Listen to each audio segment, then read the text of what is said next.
മലപ്പുറം നിലമ്പൂരിൽ 2018 പ്രളയത്തെ തുടർന്ന് പുനരധിവസിപ്പിച്ച ആദിവാസി കുടുംബങ്ങൾ കുടിവെള്ളമില്ലാതെ വീർപ്പുമുട്ടുന്നു. ചാലിയാർ കണ്ണംകുണ്ട് ആദിവാസി നഗറിലാണ് 7 വർഷമായിട്ടും കുടിവെള്ളം കിട്ടാക്കനിയാകുന്നത്. കുടിവെള്ളമില്ലാതെ നെട്ടോട്ടമോടുകയാണ് ഈ കുടുംബങ്ങൾ.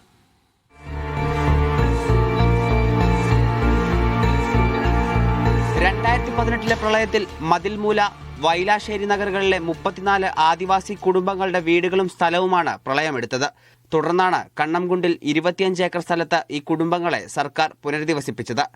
1 മാസത്തിനുള്ളിൽ കുടിവെള്ളവും ഉറപ്പു നൽകിയെങ്കിലും ഇതുവരെ വെള്ളമെത്തിയില്ല.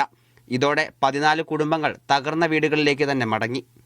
വെള്ളമില്ല, ഞങ്ങള് 6 കൊല്ലം വരെ ഇവിടെ വന്നിട്ട് വെള്ളമില്ല. വെള്ളം കിട്ടും പറഞ്ഞു. ഇപ്പൊ കിണറും ഇല്ല, വെള്ളവും ഇല്ല. ഞങ്ങൾ അപ്പുറത്തുനിന്നൊക്കെ കൊണ്ടല്ലാണ്.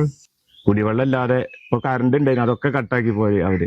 താമസമില്ലാതെ ഇതായിട്ട് ഒരു 6 വീട്ടുകാർ നമ്മളെ കിണറ്റുന്ന് വെള്ളമുണ്ട്, അതും പറ്റി തുടങ്ങിപ്പോ.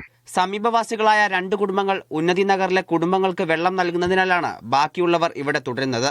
200 മീറ്ററോളം തലയിൽ ചുമന്നാണ് ഇവർ വെള്ളം വീടുകളിൽ എത്തിക്കുന്നത്. നമ്മള് ഈ റിയാസാക്കാന്റെ വീട്ടിൽ നിന്നാണ് കൊണ്ടുവരുന്നത്. വെള്ളത്തിന് ഭയങ്കര ബുദ്ധിമുട്ടാണ് ഇവിടെ. വെള്ളം എല്ലാവരും ചുമന്ന് തന്നെ കൊണ്ടുവരുന്നത്. മാതൃക ഉന്നതി നഗറായി കണ്ണംകുണ്ടിനെ പ്രഖ്യാപിച്ചതാണ്. 50 സെന്റ് വീതം സ്ഥലവും 7 ലക്ഷം രൂപ ചിലവഴിച്ച് 34 വീടുകളും നിർമ്മിച്ചു നൽകി.